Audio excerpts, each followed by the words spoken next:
네, 안녕하세요. 간편결제 프로젝트로 한 번에 끝내는 실전 MSA에서 백엔드 파트를 맡게 된 김병규라고 합니다. 반갑습니다. 저희가 진행할 강의에 대해서 어떤 식으로 강의를 진행할지에 대해서 커리큘럼을 한번 소개해드리고 이 강의의 기회로 한번 진행해 본 다음에 프로젝트, 저희가 진행할 간편결제 프로젝트에 대해서도 한번 소개를 드리는 시간을 가지고 마지막으로 어떤 실습 환경에 대해서 어떤 기술 스택들을 가지고 저희가 실습을 진행해 볼지 그런 것들을 설명드리는 시간을 한번 가져보도록 하겠습니다. 네, 제 이름은 김병규라고 하고요. 현재 당근마켓의 노티피케이션즈 익스피리언스 팀에서 일을 하고 있고, 전에는 카카오페이 증권, 카카오페이 그리고 이제 유안타 증권이라는 그런 증권 금융사를 통해서 현재 지금 여기에서 근무를 하고 있습니다. 제가 앞으로 강의를 진행을 하면서 항상 말씀드릴 부분들이 있는데 모든 기술, 즉 MSA와 기존의 이제 모놀리식 같은 것들도 항상 누군가의 필요와 목적들로부터 시작이 되었어요. 제가 항상 이런 것들을 좀 강조해서 말씀을 드릴 예정이에요. 일단은 강의에 대한 커리큘럼을 한번 소개를 드려볼게요. 저희 일단은 MSA에 대한 강의이다 보니까 MSA에 대한 이론들을 좀 먼저 배워볼 예정이에요. 그리고 이 MSA에 대한 이론들에 대해서 이 이론들이 왜 필요하고 기존에 뭐가 문제였길래 이런 것들이 필요할까에 대한 부분들을 조금 한번 뭔가 정말 강의에 대해서 문자 그대로 뭔가 배우는 시간이 아니라 진짜 한번 좀 이해를 해보는 그런 시간들을 가져보려고 합니다. 그리고 MS 도입에 앞서서 이 MSA를 적용하는 게 항상 옳을지에 대한 부분들을 한번 같이 생각해보는 시간을 가져봤으면 좋을 것 같아요. 그리고 이것들을 통해서 이 다양한 패턴을 적용을 시키기 위해 MSA에 대한 패턴들을 공부하게 될 텐데, 이 적용 패턴들을 통해서 기존에 있던 어떤 문제들을 해결할 수 있는지 이런 것들에 대해 저희가 좀 이해를 해보는 시간을 가져볼 거고요. 마지막으로는 이제 보안에 대한 부분들도 좀 같이 살펴볼 예정이에요. 이 보안에는 인프라나 DB 보안에 대한 부분들도 있지만 어플리케이션 자체에 대한 보안을 향상시킬 수 있는 그런 방법도 있어요. 그래서 그런 것들을 한번 어떤 것들이 있는지 같이 살펴볼 예정이고, 저희가 이제 또 이 프로젝트를 진행하면서 강의와 같이 이제 프로젝트를 동시에 진행을 할 텐데, 저희가 이 강의를 뭔가 다 이론에 대한 부분들을 진행을 하고 마지막으로 프로젝트를 한번 진행을 해보자 이런 식으로 할 예정은 아니고요. MS에 대한 이론과 각각의 적용 패턴들에 대해서 저희가 이것들을 그때그때 적용해보면서 프로젝트를 처음에는 미약하지만 점진적으로 저희가 뭔가 디벨롭 해볼 수 있는 그런 프로젝트의 형태로 진행을 해볼 예정이에요. 방금 말씀드렸던 간편결제 프로젝트에 대해서 어떤 식으로 진행을 해볼지 한번 좀 소개시켜 드려 볼게요. 이 간편결제 프로젝트, 즉 저희는 이제 팩앤페이라는 이름으로 진행을 해볼 텐데요.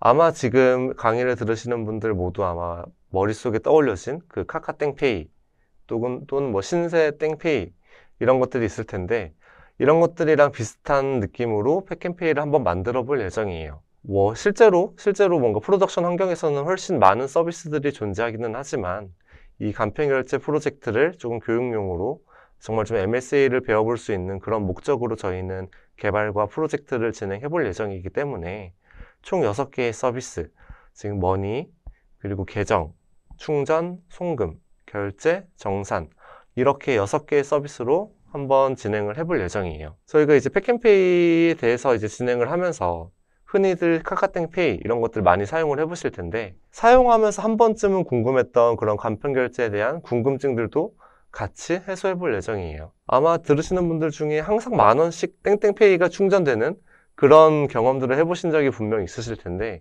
왜 10,000원씩 충전되지? 5,000원씩 충전되면 안 되나? 이런 생각들을 하는 분들도 분명 계실 수 있을 거예요.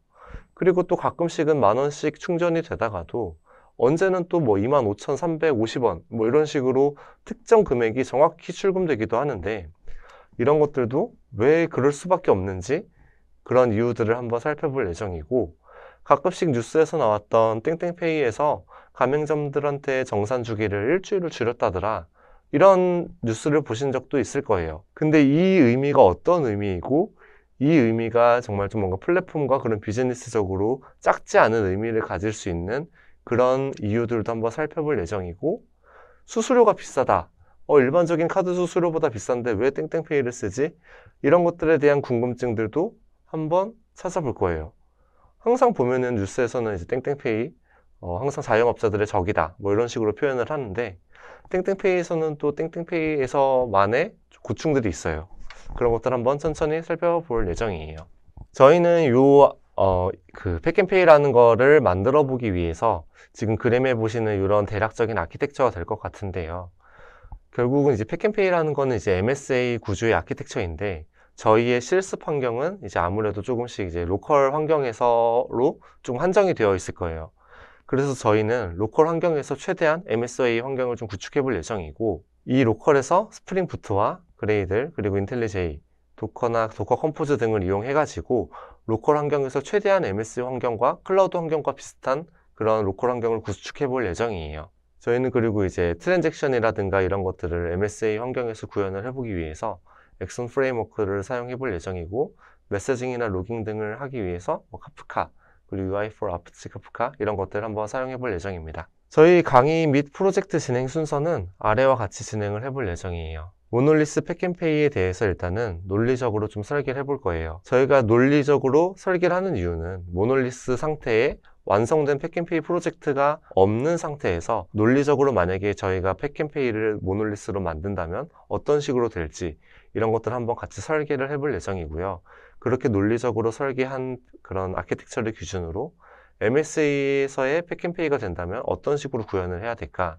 사전에 6개의 서비스가 나왔는데 이 6개의 서비스들을 어떤 식으로 설계하고 어떤 일들을 하도록 구현을 해보면 좋을까? 그리고 이렇게 MSA가 된 팩앤페이에서 기존의 모놀리스에서는 없었던 이슈들이 어떤 것들이 있을까? 그리고 이 이슈가 무엇인지 식별을 하고 이 이슈들을 해결하기 위해서 MSA에서의 패턴들을 적용해보고 어떻게 해결되는지 확인을 해보고 그 다음에 마지막으로는 보완적인 부분들을 좀 살펴보면서 저희가 지금까지 어떤 길을 걸어왔고 어떤 개발들을 했으며 어떤 문제들을 해결하기 위해서 이런 기술들을 썼었다 라는 부분들에 대해서 저희가 회고를 해볼 예정이에요. 기본적으로 모든 프로젝트는 스프링부트로 진행을 하고 이 스프링부트에서도 이제 헥사고널 아키텍처를 좀 활용을 해볼 예정이에요. 그리고 당연하지만 헥사고널 아키텍처 또한 왜 나온 기술이고 어떤 것들을 해결해 주는 것인지 기존에 뭐가 문제였는지 이런 것들도 같이 사용을 해볼 예정이고 이 기본적인 서비스들을 같이 구현해보고 조금씩 고도화해보면서 각각의 수강생들만의 그런 팩앤페이를 고도화해 볼 예정입니다. 저희가 실습 환경이랑 기술 스택들 어떻게 할지 제가 앞에서 잠시 설명을 드렸지만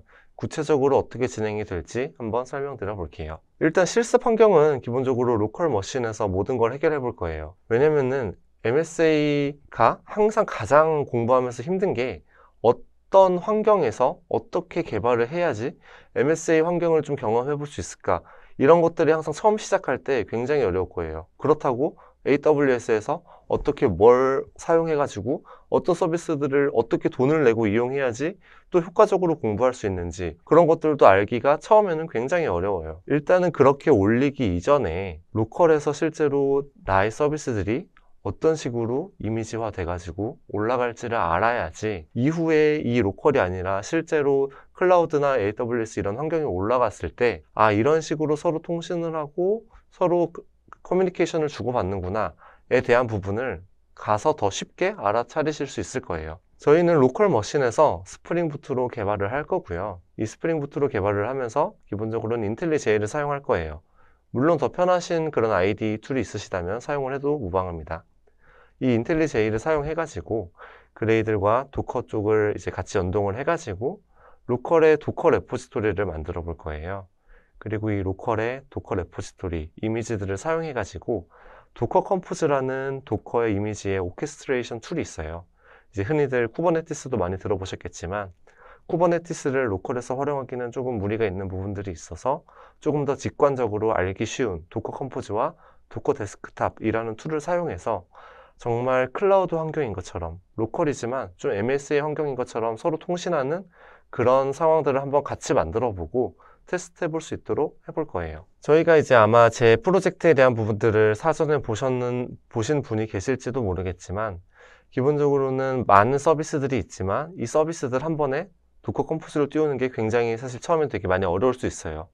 근데 제가 최대한 좀 작업들을 미리 사전 작업들을 해놔가지고 정말 그 커맨드 2줄 보시는 것처럼 그레이들의 도커 모듈을 사용한 그레이들 빌드를 하고 그 만들어진 이미지들을 사용해서 사전에 만들어둔 도커 컴포즈 파일을 이용해서 한 번에 도커 컴포즈의 이미지들을 쫙 올릴 수 있고 서로 통신할 수 있는 그런 가상의 MS 환경을 만들 수 있는 그런 로컬 환경들을 구축할 수 있도록 제가 좀 많이 사전 작업을 해놨으니 이것들을 가지고 천천히 같이 이 화면들을 만들 수 있는 그런 작업들을 같이 진행했으면 좋겠습니다. 일단 강의 소스 코드는 지금 보시는 화면에 있을 거고 아마 사전에 공유가 되어 있을 거예요. 저희가 강의에 사용하는 기술 스택으로는 스프링 부트랑 자바 11, 뭐 자바 8이나 15 이런 거 쓰셔도 되기는 하는데 아무래도 11이 그나마 좀 최근에 많이 좀 사용을 아직까지도 많이 사용을 하고 있는 추세여서 자바 11을 선택했습니다. 그리고 스프링 데이터 JPA, H2, MySQL, 롬보, 그레이들 이런 것들을 많이 사용을 할 거예요. 그리고 정말 중요한 거는 도커와 도커 컴포즈.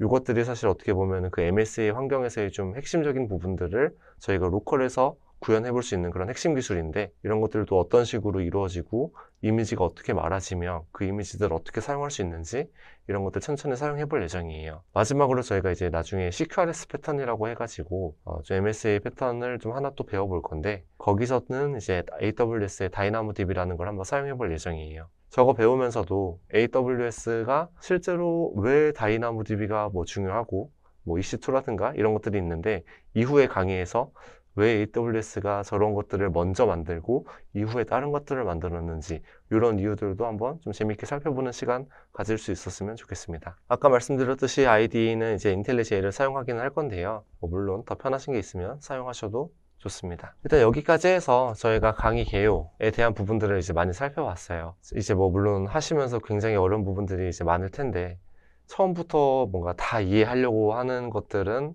그런 생각은 애초에 안 가지셨으면 좋겠습니다. 애초에 여기 앉아있는 저도 그렇고 흔히들 현업에서 좀 대기업의 빅테크 분들에서 이제 많이 앉아 계시는 분들은 뭐 수만 시간 이상을 투자하신 분들이 굉장히 많이 계세요. 저희가 이 몇십 시간을 같이 강의를 하면서 정말 좀 제가 이제까지 배워왔던 것들을 최대한 많이 뽑아내서 가르쳐 드릴 수 있도록 노력은 많이 하겠지만 정말 들으시는 분들도 끝까지 따라오시면 정말 좋을 것 같아요. 끝까지 따라오셔서 제가 드리는 말씀들을 한 번씩 다시 곱씹어보고 이해할 수 있는 시간을 가질 수 있다면 정말 짧은 시간일 수는 있겠지만 정말 본인의 그 레벨업에 되게 큰 도움이 될 수 있는 그런 시간들이 될 수 있을 것 같습니다. 강의 기호는 여기서 마쳐볼게요. 다음에 1강부터 정말 좀 재밌게 진행할 수 있는 시간들을 가져볼 수 있으면 좋겠습니다.